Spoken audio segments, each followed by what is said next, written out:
Does your relationship feel like it's crying out for a makeover? Would you like to enhance your sexual connection? Experience greater intimacy, desire, and passion? Join Claudia Soul and her VIP guests every Tuesday at 5 p.m. PST for Sexually Connected, the show.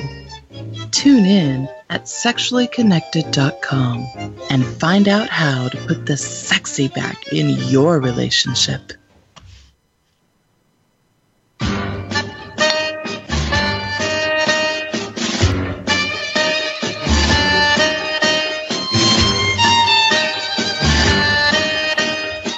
Are you ready for the best sex and relationship advice on air? Welcome to Sexually Connected with your host from Sydney, Australia, relationship and sex therapist, Claudia Soul.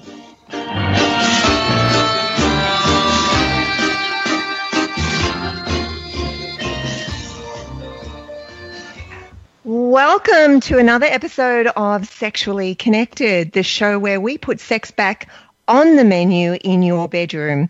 We explore relationship problems at a global and individual level through the voices of our team and very special guests. Today we're exploring the zodiac and what it has in store for you in 2019, and in particular what it might have in store for me, which I can't wait to hear about. So for our listeners, you can call into the show and ask a question live on 310-928-7733.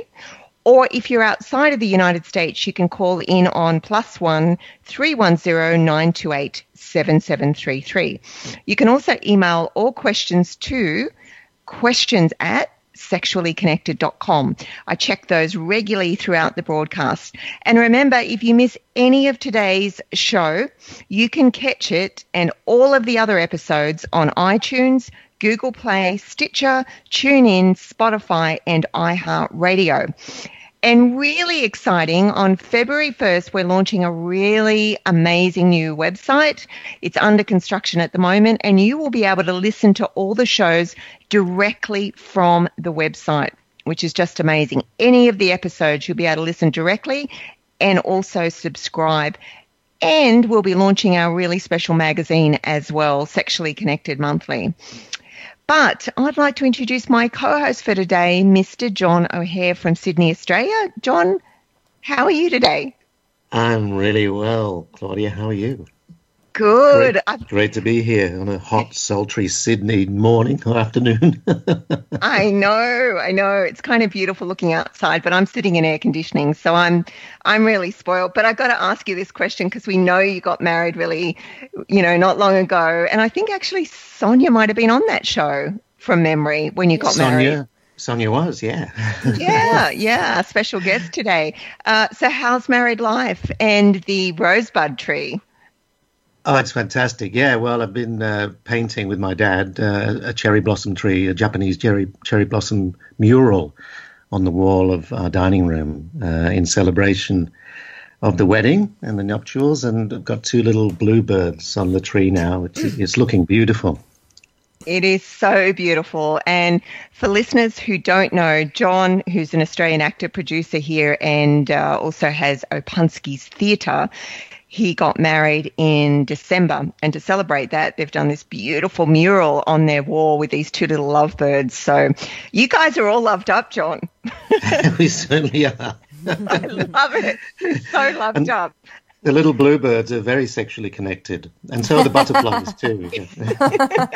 I noticed that. I thought, oh, yeah, they're just almost rubbing their sort of little breasts there, which is really up there. Can you throw some of that connection over my way?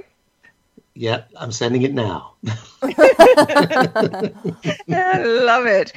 But today we've got a really special guest, and Sonja's been on before and talked about the zodiac. But what's exciting today is she's actually going to talk about how she determines your reading and what might happen in your love life. And guess what? I'm going to be the guinea pig or the lucky one, whatever you want to call it, to find out exactly how this is done. So this is something you'd be able to contact Sonja about as well after the show, and certainly have that done for you as well. But Sonja Francis, welcome. Hello. How's it going, everybody?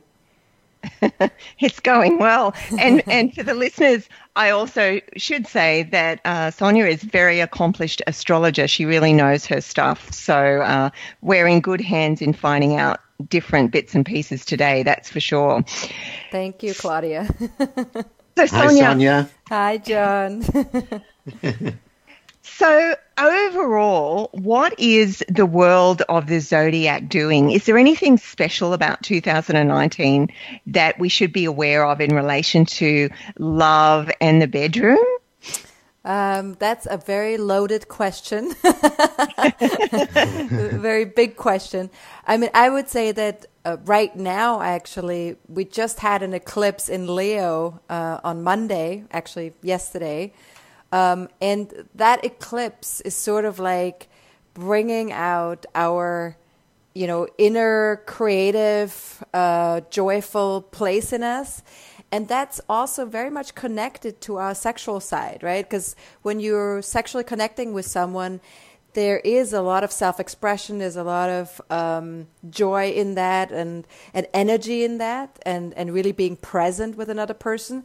And Leo kind of represents that energy in a really beautiful way.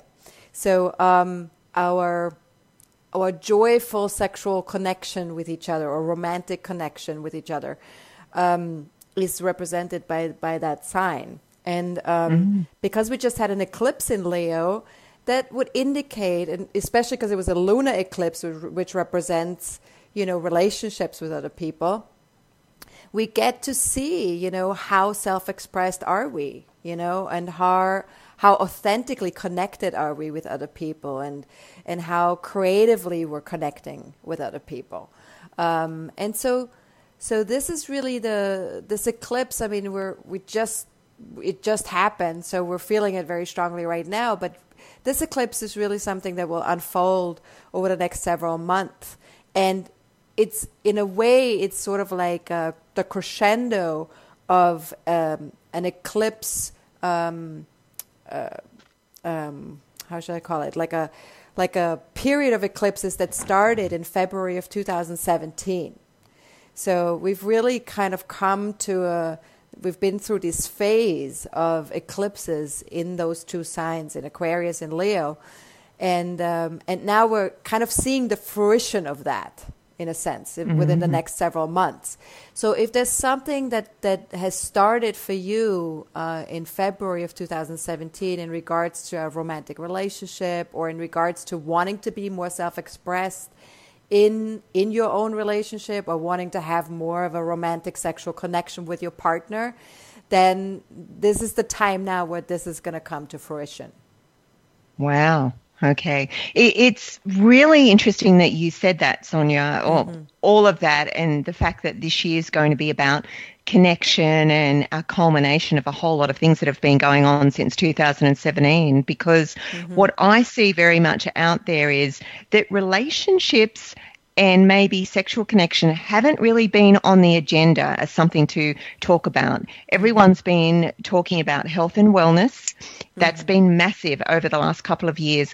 But I've just noticed lately that sexuality and connection, and people are starting to talk more and more about this lack of connection that we have, and the resulting stress, anxiety, depression, and things like that are resulting from what I believe is a lack of connection, generally. And that flows through. You can't have depression, anxiety, 1 in 4 people have that without that impacting a relationship. That's just fact. It's going to impact relationships. But definitely, look, I'll jump in because you took away some details of mine Yes. in terms of doing my chart. And I think it's great for listeners to hear how you go about that Yes. and some of the things that can be drawn out in case it's something they want to do and understand what's in store for them. So let's dive into that and let me know what I'm in for. Okay, let's get started. Well, first, I want to say that, you know, I've always looked at the whole chart first, right? Because it's important to see who the whole person is and what's really important in the dynamic of the planets that are going on in the chart. And what I see in your chart, that there are a couple of contradictions in your chart. And so I think that for you, you have a side to you that's very spiritual and very gentle and very sensitive and very sweet. And then you also have a side to you that's very forceful and very direct and very strong, you know, as a woman. And then you also have a side to you that's very cerebral and very intellectual and very sort of like, you know, cutting through, you know, all the emotional stuff and going straight to the, you know, like cerebral, more intellectual stuff. And so you have these different sides to you that are sort of like, maybe you could say, you know, a little contradictory to each other. But of course, you know, as human beings, we are very complex, right? And so we have different sides to us that, you know, sometimes have to be working with each other, even though they might seem contradictory, right? And so that's something that's really good to know about yourself as well, because when we enter a relationship and we don't know these things about ourselves, right? Or we're not clear about them, right?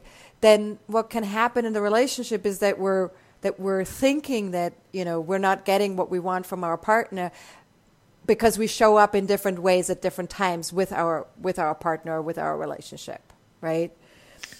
Yeah, absolutely. And I'd just jump in there and say, Sonja, you nailed it with me there in saying there's a spiritual side, there's a more forceful, and then there's the cerebral, intellectual side of me. I do have all those components, which is a bit daunting for any potential partner. Well, I think what it really requires is to just really understand when something shows up more in a more forceful way for you, and when something shows up in a more sensitive, more gentle way, and when something shows up in a more cerebral way, and to just understand, you know, that you're pulling these energies in whenever they are required, but that you're all of them, you know, that you're not just one of them, but you're all of them. And so that your partner, that your potential partner, your eventual partner needs to understand that that's part of who you are, and that's what they're getting, right? They're getting like the whole package, right? So they can't just choose one of those things. They will get all of it, right? And so by being very clear about, you know, how you can embrace all of these sides in a beautiful way for yourself, then you can also make, you know, be more communicative about that with your partner as well, right? So one of the things that I've written down, because I made some notes, you know, obviously so that I don't just, you know, flunder around while we're talking here. One of the notes that I made when I looked at your chart was I looked to see, like, what would be a good partner for you? You know, what would be someone that you could have a really beautiful fit with, right? And so one of the things that came up was that, you know, having Venus in Aries in your chart, it would be great for you to have a partner who has a Venus sign in either Leo or Sagittarius, in particular. And then also an air sign would be good, like Venus in Aquarius or Venus in Gemini would be great as well. And then, or Libra. Or Libra as well. Yeah, Venus in Libra would work too. Okay, that's interesting, because I always thought Pisceans weren't suited to air signs. So what we're talking about right now is the Venus sign, right? So because when we look at the chart, we're not just looking at the sun sign, we're also looking at all the other planets. And so I'll get to the sun sign as well, but a partner, you know, if you look at the whole chart, you know, the person that you're going to be sharing, you know, your life with or a certain amount of period with, you know, they're going to have all those planets in their chart too, right? They're also going to have a Venus and the Mars and the Moon and the Sun and the Mercury and all of that stuff, just like you do. And Venus, so what we want to look for in a partner's chart is like, how do these planets relate to each other from your chart to their chart? And we want to have as many harmonious aspects as possible, but we also want to have some challenging and some oppositions to the other person, right? Because if you have a chart with another person where there's only trines and sextiles, which is the harmonious aspect, then you're probably just going to be friends, because there will be no sexual attraction to the other person. However, if you have a chart with someone where there's only oppositions and squares, which is the more challenging aspect, then you're probably going to have really great sex, but you're going to fight a lot. You're just going to be constantly in disagreement with each other. So you don't want that either, right? So what you really want is you want a really nice balance between harmonious aspects and challenging aspects between two people. And that shows you that you can get along. You also have great sexual chemistry with each other. And you're also there to work stuff through with each other so that the relationship is not stagnant. The relationship is actually there for both of you to evolve and to grow as individuals and as human beings. Love this. I love this. The way you explain it too, as having those sort of conflicting parts but the harmonious parts, but you need a little bit of that friction. It kind of reminds me of a book called The Passionate Marriage, which is totally based on having a little bit of anxiety, which is what feeds the sexual chemistry in a relationship. That if you don't have that bit of anxiety, this is the theory that you might not have that sexual chemistry without that tiny bit of anxiety. That's interesting. I'm not sure I would pose it the same way, because anxiety to me sounds a little bit like, but tension. Challenge. I would maybe call it tension. Like if there's a little bit of tension, between you and the other person, I feel, and that tension gets created with a square and an opposition, right? Because with a square, there's sort of this sense of like, we have to kind of like stretch ourselves a little bit in order to make this work. But that can be very sexy, right? That can be very sort of like, we're not quite, like you're here and I'm here, and, let's just kind of dance with each other, and it makes it more interesting. The dance becomes more interesting, right? Okay. You have to think of it like tango, right? Like when you dance tango, there's always a little bit of tension, right? But it's one of the most sexiest dances there are, right? I mean, if you think about any other dance, tango, I would say is the one that comes to mind when I think about sex, right? Oh, absolutely. It's our introduction music is exactly, tango. Exactly, right, exactly. So and there's tension in tango, right? And so the tango has sort of like that very sort of that square opposition kind of like energy to it, right? But let me just talk a little bit about what your ideal partner could look like, or should look like, or would be best, to look like. So you want them to have Venus in a fire or air sign. So fire signs are Leo, Sagittarius, and Aries, and air signs are Gemini, Aquarius, and Libra. Then you want their Mars signs to be in a water or earth sign. And in particular, when I looked at your chart, I would say Mars in Capricorn or Mars in Taurus would be best for you. You want them to have a moon sign in Cancer, Pisces, or Taurus. You want them to have a sun sign in Capricorn, Taurus, or Scorpio. And you want them to have Mercury in an air sign, Aquarius, Gemini, or Libra. So that would be your ideal partner, right? So, but of course, you might not find the person that has everything that I just mentioned, right? That's an exact match like that. But if you find someone who has at least 3 or 4 of those, right, then you'd be in really good shape. Do you know what I mean? So I can send you this via email, so you can look people up when you start dating them. Excuse me. Your Mars sign, where would that be? And where would your moon sign be? all you need is their birth date, and then you can look that up, right? Yeah. Sneaky. And yeah, well, that is sneaky. I would never have thought of it. One of the problems, though, just to digress a little bit, is, with online dating, which I don't do anymore, but no one actually puts their accurate birth date. So it could be a bit of a stretch to get a birth date. Sure. Well, you might have to have a first date with someone before you ask for the birth date, right? Yeah. Can I see your driver's license, please? Exactly. Yeah. But one just get thing, your charts out. Right. Just, hey, can you bring your chart to your first date? Because I want to look at that. Exactly. Oh, wow. But one thing that I want to say in general for your natal chart, for your birth chart, is that if you're looking for a partner, for a long-term partner, it would be important that you have a partner that's very nurturing.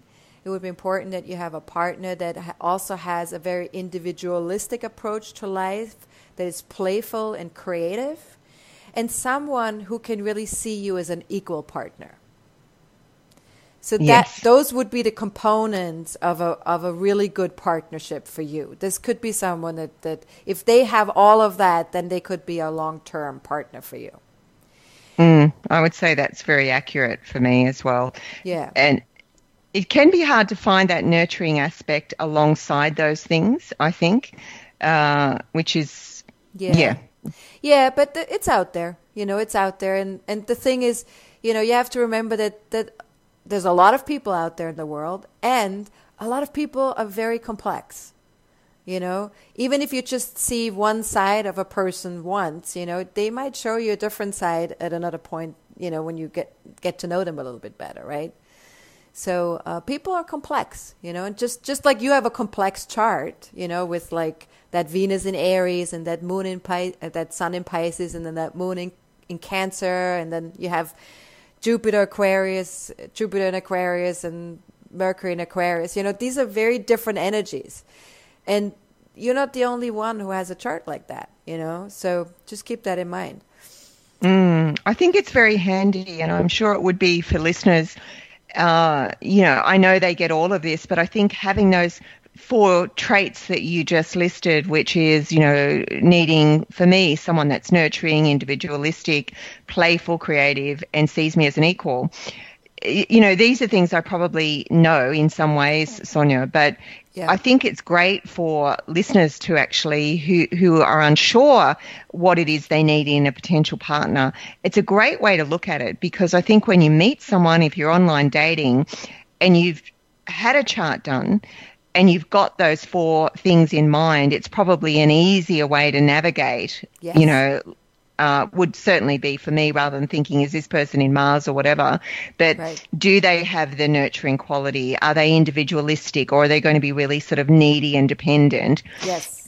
Are they playful or creative, or, is it that they've never been to an art gallery in their life? So, these are all things that are really important, because when you get into a relationship, unless you've got those key traits and values, I guess, that's where relationships fall down, and it definitely impacts the bedroom. Yes, of course. As well. Of course. And one thing also I want to say about your chart is that you have a very strong Neptune component, not just because you're Pisces, but also because it makes a connection to your moon nodes in your chart, and that would indicate, because intimate relationships are very important for you in this lifetime. And I would also say that sexual connections very important for you in this lifetime. But what really needs to be worked out for you first is to make sure that you have a lot of compassion and acceptance and trust around intimacy and around relationships. And that needs to be integrated and worked with, so that you can have the intimate relationship that you really are longing for and looking for. Absolutely. Everything you've said, it's like you're reading my mind. That would definitely be a big one for me, that trust and safety. Yes. So, yeah, and that's quite a tricky thing, and I'm sure listeners have experienced that too, where you can date someone for a period of time, think you know them, and I've had clients like this with just horror stories. I heard one recently where someone, dated a man and thought it was really great and it was going somewhere, and she was absolutely traumatized, and this is nothing against cross-dressing, but came home to find her potential partner, they'd just moved in, dressed as a woman, and then had to get her head around that. And she had great acceptance around it, but what she didn't like was the fact that she didn't know that right from the beginning, nor did she see it coming. Right. So there's so many things to navigate when you meet someone in terms of actually really getting to know them. Yes, that's true. And I mean, trust, of course, does play a huge, huge role in relationships, right? And trust is something that we, of course, need to build slowly with another person, as we get to know them a little bit better. And we gotta give it a chance, right? We gotta give trust a chance, because if we don't allow that to be a part of the interaction, then it becomes difficult to create something long term. Absolutely. And I think one of the biggest things is if you don't get these things right and you haven't got that compatibility on those different levels, it will directly impact the bedroom. That's for sure. Yes. And I see that all the time when working with people, that it's usually there's not, if I look at my traits, for instance, just to use those, if someone's in a relationship and they're not feeling nurtured or they're not feeling an equal, it causes tension, it causes conflict, which can then, of course, affect the sexual connection in the bedroom. Yes, I agree. Yeah, for sure. So, Sonja, I've just had someone in the message box here say, their date of birth is December 26, 1960, born in Los Angeles at 5:30 PST time. Now, I'm pretty sure you can't come up with something that quick. Is that right? Yeah, unfortunately, I can't pull up a chart that quickly. It would take a couple of minutes, and I don't want, people to, I mean, unless you want to talk for a couple of minutes, and I'll pull up a chart while you talk. If you want. Absolutely, John and I can do that, and we can pull this if you want to pull this up. It's in the chat box. If you can. Can you just give me the year one more time? Yep, sure. It's December 26, 1960. Yeah. And they were born at 5:30 p.m. PST, Los Angeles time. Okay. All right. So I will pull that up real quick. And do we have a name for this person? Just call them Jay. Jay. Okay. And Los Angeles, was that? Los Angeles, yes. Okay. All right. Talk amongst yourselves. Thanks. I love this. Okay, listeners, talk amongst yourself. So, John, in terms of the zodiac, I mean, has it influenced you at all in your choices? Or have you sort of had an unconscious, belief in knowing what was suited to you? But, do you use it at all in terms of determining? I mean, I know you're a happily married man now, but did it ever influence you in the way that you looked at relationships? Yeah, very much so, in fact. Often it was an unconscious thing. You're attracted to certain types of people for all the personality reasons that you're discussing.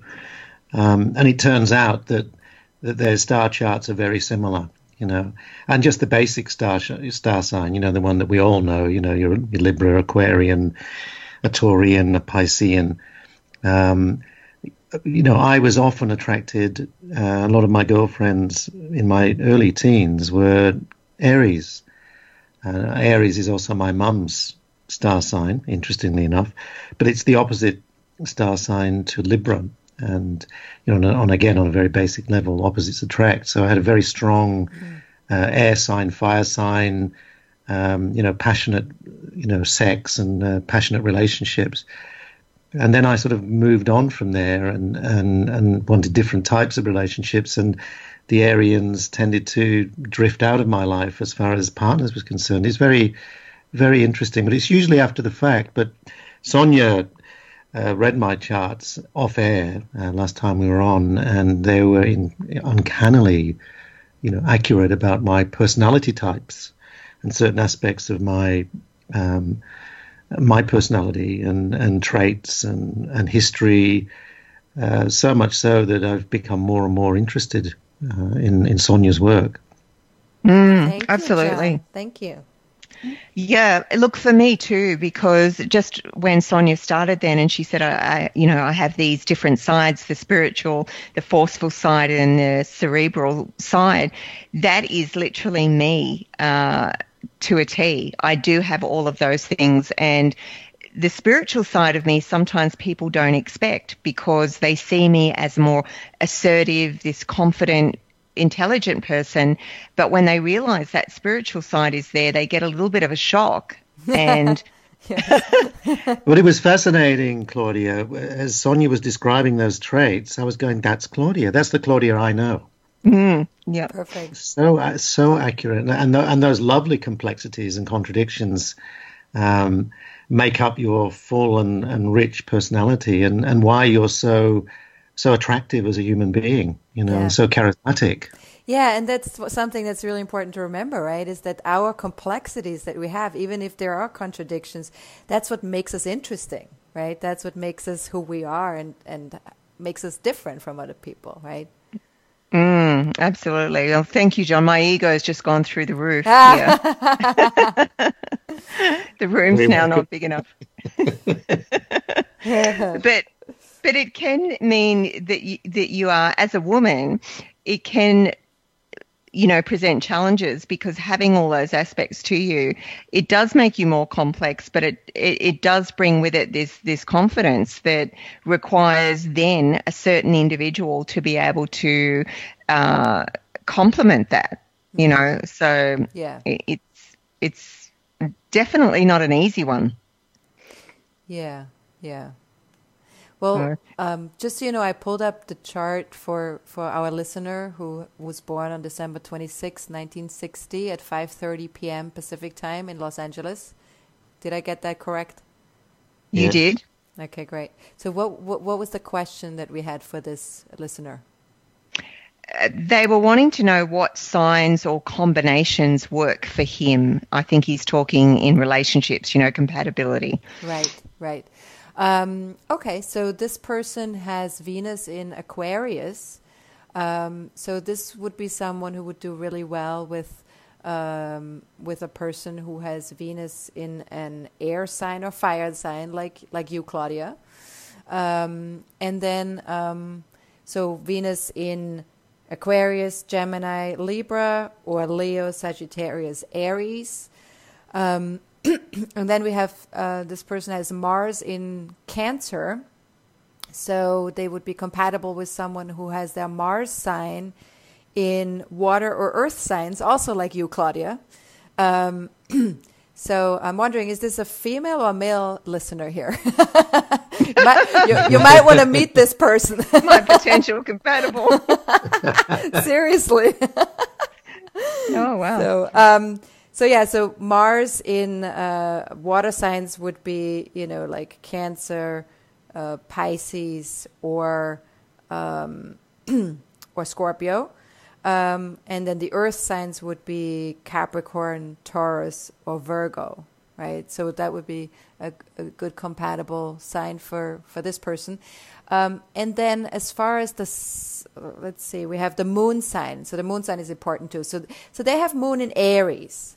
So with moon in Aries, you need someone who's got moon in either a fire sign or an air sign, because the moon in Aries is quite forceful and quite independent. So you need someone who can also feel emotionally independent and not too sensitive, because you can be quite direct when it comes to your reactions with people. So you would need someone who has the moon in Leo, in Sagittarius, or Aries, or the moon in Aquarius, Gemini, or Libra. And then as far as the sun sign is concerned, you probably do pretty well with someone who has the sun in, let's see, you got the sun here in Capricorn, but your sun is conjunct Jupiter and Saturn and Mercury. So this is a very interesting sun placement here because it's very complex. It's not just in Capricorn. So you would probably want someone who's got the sun probably in a fire sign as well, because this Sun-Jupiter conjunction is very fiery, actually, even though it's in Capricorn. So I would suggest to be with someone who is either a Sagittarius or someone who is an Aries, actually. Aries or Sagittarius would be really good for this person in terms of sun signs. But you would probably also do pretty well with someone who's like who's a Virgo. Actually, a Virgo would work as well. Or a Scorpio, actually. A Scorpio would work as well in this case. And the reason why I'm saying that is because Scorpio lands in your 5th house, which is the house of romance and sexuality to some degree, and fun. Romance, fun, and sex. And then we also have the 8th house, which is intimate relationships. So the 5th house is where we have fun with sex, right? In the 8th house, we take sex to a whole more deeper, more intimate level. So, in the 5th house is usually where we want to have both houses covered in terms of like partnerships. So you want your partner to definitely have some Scorpio, but you might also want him to have some Aquarian energies in them as well. So that's just generally speaking. But I think what I want to say to this person here in particular is that you need a partner who's either way older or way younger than you, because you've got Saturn in the 7th house. And so this is usually someone who's attracted to people who are not necessarily your age. The age is not necessarily the thing that's so important, but what's important is this sort of like this sense of like where either you are the mature one or the mentor in the relationship, or the other person is the mature one or the mentor in the relationship. Does that make sense? That's interesting. I mean, this person has said they're actually in a relationship with a Pisces woman. Oh, great. Okay. Yeah. So this is a man, or he's not single. Claudia, I'm sorry for that. That's okay. It's all good. And he's in a relationship with a Pisces woman, and you're a Pisces woman. See, that would have worked, but hey, next time. Yeah, there's a lot of would have worked out there. I definitely would like, though, to know for myself as well, because this is really interesting, and I think for listeners, they're going to want this done because it just creates a lot of clarity would be the word that comes to mind. Definitely. And I hope that was useful for the listener. But you mentioned 5th and 8th house and older or younger partners. So I would like to know a little bit about that in relation to my chart. Yes. What's my 5th and 8th house? So your 5th house is Taurus, Gemini. So some of it is Taurus, some of it is Gemini. So anybody who's got planets in Taurus or Gemini that correspond with your so for example, Mars, like a Mars in Taurus would be landing in your 5th house, so that would be great, especially in a later degree of Taurus, or like a sun sign in Taurus, in a later degree of Taurus. That would be someone who would land in your 5th house, so that would be fantastic for you. Because that would also correspond with your sun sign, like someone who has the sun in a late Taurus degree. And then with Mars, that would correspond with your own natal Mars as well, because you have Mars in Pisces, and then the Mars in Taurus would be a sextile that would go really well together, because then you can take your time having sex. You can really go slow and really have it, like, just enjoy it to the max, like have like 2-hour sex. Oh, sounds good. Yeah, sounds right. Good. And then the 8th house in your case would be Leo. So you've got the North Node and Uranus in that house as well. So there, this is a little bit more complex, the eighth house, when it comes to true intimacy, because for you, true intimacy requires playfulness and creativity as well. And so often partners that are very playful and very creative, they also, like to play around a little bit. They don't necessarily like the commitment in addition to the playfulness. So what's important here is to allow there to be space, allow there to be a lot of freedom, and to make sure that you let the other partner know that even though, yes, maybe you want monogamy and you want a long-term thing, but you also want them to know that, that they have space and that they're not being, controlled by you or not being dominated by you in any way. Because there's probably the type of person that you are attracted to or that might come into your life might need that. They might need that spaciousness.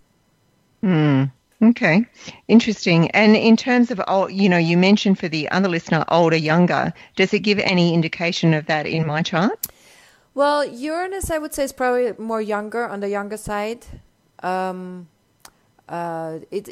not as specific for you as it would be for that person, because in that other person's chart, they had Saturn in the relationship house, and Saturn is usually is connected to maturity. And so that's why you would, that's why I said what I said about, either them being the mature partner or their partner being the mature partner. But in your case, with Uranus, I would say with Uranus, the thing that I already mentioned is the equal partnership is very important, equality and individualistic self-expression. So you need a partner like that, where it's okay for you to be who you are, where it's okay for them to be who they are. Where there's a real acceptance around the differences that you might have. Is that in Leo, is it? Yeah, that's in Leo. Her Uranus is in Leo. Mm-hmm. That's me, Claudia, by the way. You have, oh, wow. You have it in Leo well, as it's too late, John. You're already married. But that's why you guys also partner up with each other, right? Because there is that trust and that partnership and that sense of, accepting each other individually speaking, right? Yeah. Yeah, that's definitely there. Yeah, and that's an interesting thing, and I think an interesting thing for listeners just in terms of relationships broadly and even friendships and all that sort of thing, and I think this particularly applies as you get older. It seems to be almost your energy or a knowing of yourself that you do in your life gravitate towards people, and sometimes you go full circle back to people that become significant friends in your life even, or even in relationships that could be the case, but they're just people that there is that acceptance, that you feel accepted, and it's just a merging of energy. Yes. And I don't know if you'd agree with that, John, but as you get older, that becomes even more important. 100% agree with that, yeah. Yeah. And of course, that's also directly related to your own self-acceptance too, right? And as we get older, of course, we're much better at our own self-acceptance as well. Absolutely. So is there, Sonja, we've used my chart as an example, but can you then sort of definitively say there's one sign or a couple of signs that would be more suited with, devoid of all of this? Are there a couple of signs that are more suited to me? Well, it depends on if we're just talking sun signs or not, right? If we're just talking sun signs, then I would say Capricorn, Taurus, or Scorpio would be a great fit for you. But if we're not just talking sun signs, and that's what's so important to understand about astrology is like that the complexity that we are as individuals is represented by the whole chart in astrology, and therefore you cannot really. You can, but it's not necessarily going to serve us to minimize it to one sign or to just the sun sign, right? And that's why I was mentioning earlier, Venus, Mars, Moon, Sun, Mercury. These are the components.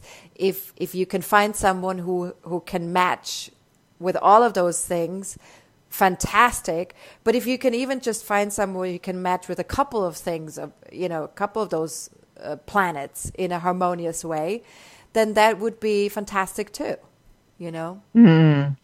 And what about sexual connection? Is that the same thing, that it's not just one or two signs, that it's a combination of all these factors? Well, sexual connection particularly, I would look at Venus and Mars, right? It's kind of what we talked about last time already, a little bit.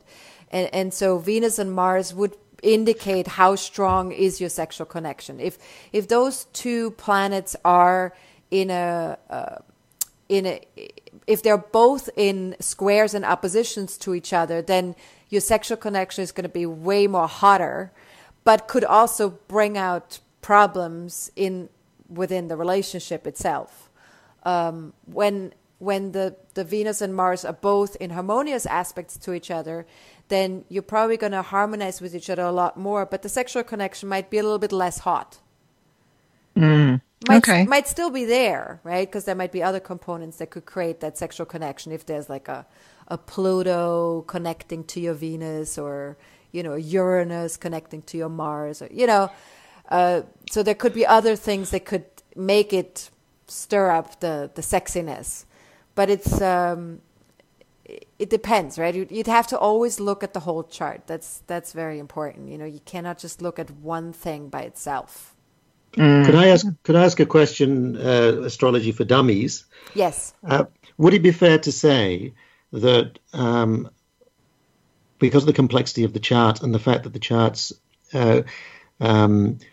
show us all aspects of a personality, that no two Leos would be the same, and in some instances, depending on the congruencies in the other planets, that a Leo and a Libran may be more alike in personality than maybe Leo 1 and Leo 2. Yes, that is very true, John, and thanks for bringing that up, because a Leo who has a moon in Cancer is going to be a very different Leo than a Leo who has a moon in Aries. Yeah. Very different. It's going to be a very different ballgame. So, yes, and also the ascendant too, you know, your rising sign. You know, if you're Leo but your rising sign is in Pisces, you know, you're going to be a very different Leo than a Leo who has the rising sign in Aquarius, you know. Yes, yeah, I understand. Which is why, as a Pisces with the different traits that I've got, I'm not the run-of-the-mill Pisces either, right? You're not, no, because you have Mars in Pisces as well, so you have more than one planet in Pisces, but you have so many other components in your chart as well that make up who you are, that I would say you're not the typical Pisces. And probably most people wouldn't guess that you're a Pisces, right? Most people that meet you and see you, if you ask them, what sign do you think I am? They would either probably guess you as maybe a Capricorn, or they would guess you as a Libra, or they would guess you as an Aries, you know, but they probably won't guess you as a Pisces. Correct. That's very true. Whenever I've had that conversation with anyone, no one ever guesses me as a Pisces, ever. Right. In fact, they'll go through the entire list before they'll get to that one. Yes. A 1 in 12 chance. I can see that. I can see that, definitely. Yeah, well, you have a very strong Aquarian side of you as well. Very strong Aquarian. So probably that's probably how I would have guessed. I would have probably guessed that you're an Aquarius or an Aries. That's probably what I would have guessed. Not knowing you. But if I would be your best friend, let's say, I probably would know the Pisces side, and I would know the Cancer side to you as well. You know, it depends on how well you know someone, right?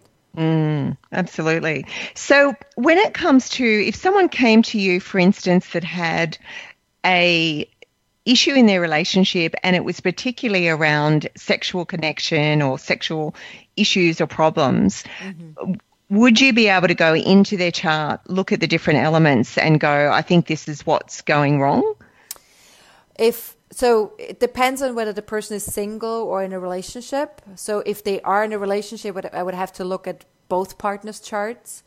If a single person came to me and said, I keep having these issues with other partners or just with my boyfriends or girlfriends or whatever, then I would just look at their chart. And I would in particular look at their Mars placement first, because Mars is our sexual drive. And then I would also take a look at the 5th house and the 8th house, see what's going on there, if there's any traumas or if there's anything connected to their, past lives or to their earlier life, their childhood or younger life that could cause these issues. And then I would also take a look at their progressed chart, because of course we have a birth chart, but the birth chart is just that's the chart that shows us our life potential. But then we also evolve as people, right? So we grow, we learn, we live, we emotionally grow and evolve and mature, right? So the progress chart shows us that kind of planetary movement. And so I would look at the progress chart too and look to see what's going on there that could cause some of these issues in that person's life, and talk to them about that, and with the symbolism of the chart, you can really very often, very clearly pinpoint what might be going on. And when you then start to have a conversation with that person and say, well, here's what I see. What do you think? Could it be this? And, tell me a little bit more about that in your life, and tell me a little bit more about what's going on in that area of your life, or what has happened, in your childhood around this, or in past relationships. And then you start a conversation and you see what comes out or what comes up, I think one of the reasons I see this as so important, and look, let's face it, some people don't believe in it and others do, and that's just the reality. That's true, yeah. And it's like everything in life. Some people don't like one thing, but others do. So, that's just how it is. However, where I find this really useful for people in relationships and people that might be having issues in the bedroom is that sometimes it's so difficult to have people grow an awareness around what's going on for them. And, like with therapy, the traditional style of doing that is to look at what's happened in people's past, bring it into the present, and then see how it might be impacting how they relate. Yes. But it's all so airy-fairy. And this is me as a therapist saying this, right? Yeah. And it's what led me to be more, and I guess because my natural personality that I now know is cerebral and somewhat forceful, is that I'm very different in the way that I work with people. Yes, you are. I don't take 6 months of therapy to get to this is the problem. That happens in the first session. But what I think is really great around this is people sometimes need something to hold on to or grab onto to understand what's going wrong. And it provides a sense of comfort for them. And I think this is where Zodiac has a really big place in relationships and even sexual issues, to be able to say to people, well, okay, let's name what the issues are, but then let's understand it more in terms of your compatibility. Yes. And I think this provides an incredible guide. It's so much easier for people to do that when they have something to work with. Just like we've had this conversation and I've grabbed onto nurturing, individualistic. I've really grabbed onto those things. I need to look for those things. Yeah. Because it's like a guide. It's like something you've got in your back pocket to work with rather than not having something more tangible. Does that sort of make sense? Absolutely. Yeah. Yeah. What do you think about that, John? Yeah, I was thinking about it as you were talking. It also, brings a commonality, a universal aspect to who you are. That a lot of the, the personality traits are universal, and you have a universal coordinated place in the universe too. So it gives you a sense of meaning. It's also a wonderful way of indirectly talking about some of those, psychotherapeutic issues and needs. It's a great icebreaker. It allows you a little bit of objective perspective on personality traits and on yourself. And apart from the fact that it's uncannily, as I said before, using that word, insightful.